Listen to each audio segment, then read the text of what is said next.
Hi everyone, welcome back to my channel. Today is launch day for my Hearts in Bloom quilt and cross stitch.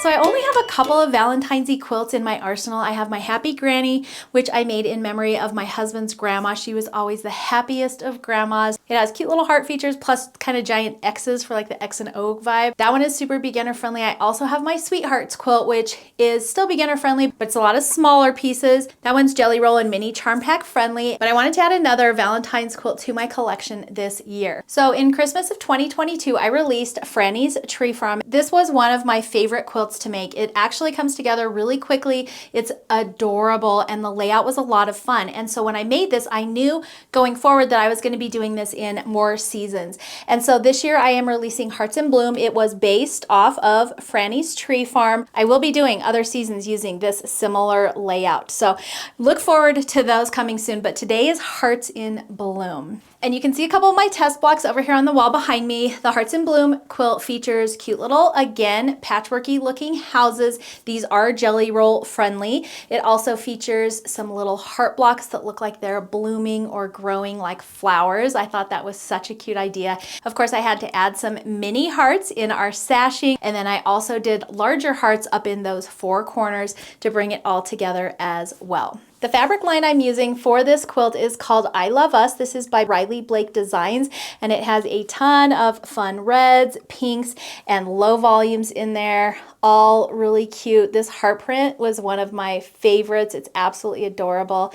Little X's and O's and some other hearts, and then there's a couple geometrics in there as well. So I thought that was the perfect line for this quilt. I'm mixing together all of the pinks and reds for the hearts, and then I used my standard 9997 Moda Bella solid white for my background, but I also think this would be really cute with a low volume background. It would probably soften it up a little bit. The blocks pop really well on that white, but I think a soft background would also look beautiful as well. For the backing on this quilt, I used a heart print by I Love Us. It's a really nice blushy pink with a bunch of fun little hearts on it. I also decided to do a pieced backing, and that is included in the pattern. I made an extra house block using my leftover fabrics. I did a low volume border around it. The pattern calls for 1.5 yards of low volume fabric, and if you would like to use that same fabric for the pieced backing, I recommend getting 2 yards, but you can use any low volume you like. I also mixed in a red gingham in there just for added interest, and then as you'll see in a minute, I added a label to the roof of the house. For the binding, I used the red plaid print from I Love Us. It's just a really sweet plaid, and I always love using stripes or plaids on my bindings. Also, Bodie loves this quilt, and I laid it out to take some video, and he refuses to get off now. For my label, I'm using one of the labels from my Sweetwater collection. I am part of their tag subscription, and every month they send out labels that are personalized. Sometimes they're seasonal like this one. They're always a little bit different, always changing it up. They're always adorable. And now I have a stack of labels, so anytime I need to label a project, I just go in that stack and pull out something that fits.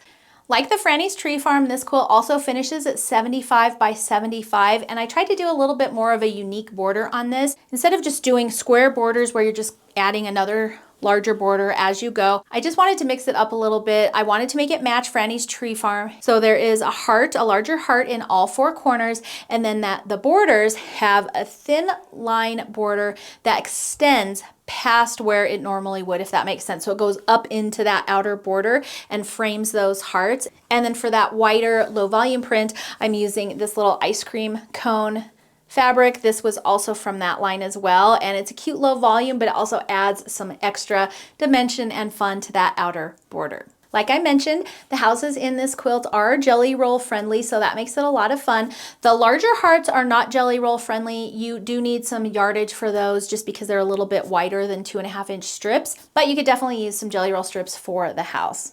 This is also a great project to make scrappies. Of course, you can follow the fabric requirements in the quilt pattern, but you can also dig into your scrap stash and just cut a ton of different colored red and pink strips, mix and match them together. All your houses could be completely different, and I still think it would be absolutely adorable, and you'd be making a little bit of a dent in your scrap bins. I'm quilting this with a swirl and heart design. I'm just free motioning it on my long arm, and I don't have a long arm that you can program, so I have to make up things as I go. I usually will draw them out on a piece of paper first, just so I have an idea in my head of how that's gonna go. Sometimes I'll even do a test if it's something a little bit more complicated, but most of the time I just load my quilt and go for it. And is it perfect? No. Is it fun? Yes. Does anyone care if it's perfect? Not really. I don't. I know my daughter doesn't. She's not gonna notice any mess ups. She's just gonna get a nice, soft, cuddly quilt in the end. So my rule on quilting is to just have fun with it, experiment, and the more you do, the more creative and better you get. I think that's all the information for the Quilty version. Let's talk about the Stitchy version. So for the Stitchy version, I stitched mine on 14 count white Aida cloth. I always do all of my things on 14 count. I know a lot of you are beginners. I'm a little bit of a beginner cross stitcher as well. It's a lot easier for me to just see and work on that. But you could also do it on a 28 count and come up with the same finished result as well. I used a variety of DMC pinks and reds to create this one. I did my best to make it match our quilt. So you've got those little patchworky looking brick houses along with the hearts blooming every other block. And then I also did those little mini hearts in the sashing. And then for the outer border, I did it a little bit different because it's kind of hard to mimic like a low volume print in cross stitching, but I did mimic the outer kind of red border that extends past where it normally would, and then put those hearts up in all of the corners. The stitch count for this is 92 by 97, which means it finishes at about 6.5 by 7 if you're using that 14 count Aida. I do have finishing tutorials for a lot of my cross stitch pieces. This one is finished pretty similarly to the Liberty piece and to our pumpkin veil piece. So you're welcome to check out any of those videos if you need help finishing your Hearts in Bloom piece. And since this kind of goes together, I have one other fun thing to share with you. I have recently launched stickers of the month. Every month they're seasonal, a little bit different. January's are already live and so are February's, but I thought I would just show them in one of these videos. All the sticker packs are coming with 6 individual vinyl stickers. They're perfect for water bottles, laptops, guitar cases, tablets, anything you want to put them on. And like I said, they're really nice high quality vinyl and the colors are fabulous as well. So they stay on really well. So our first one in our February kit is this cute little pin cushion. We've also got a little scallop. I love patchwork. We also have a little heart that kind of matches our hearty theme we have going on today. I have a cute little flower, and the flower has a little heart stem on there. I have a red and pink sewing machine with heart buttons on it. And then lastly, I have this adorable pink truck with a little pin cushion in the back. So these sticker packs are so much fun. You can also get those in my store.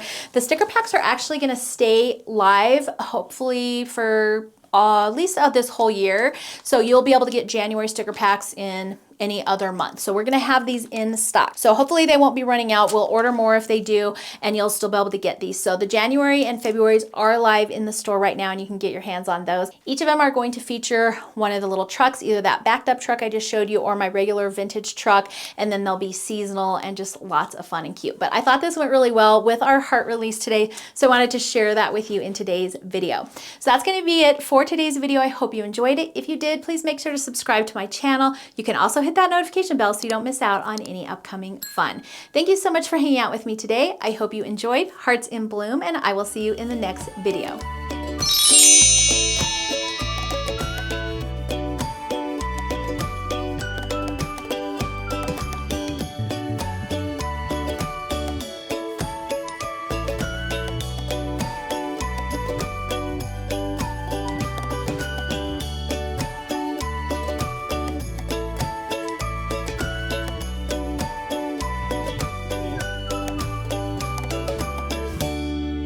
So you can have a lot of fun decorating this and displaying it in your room for the holidays.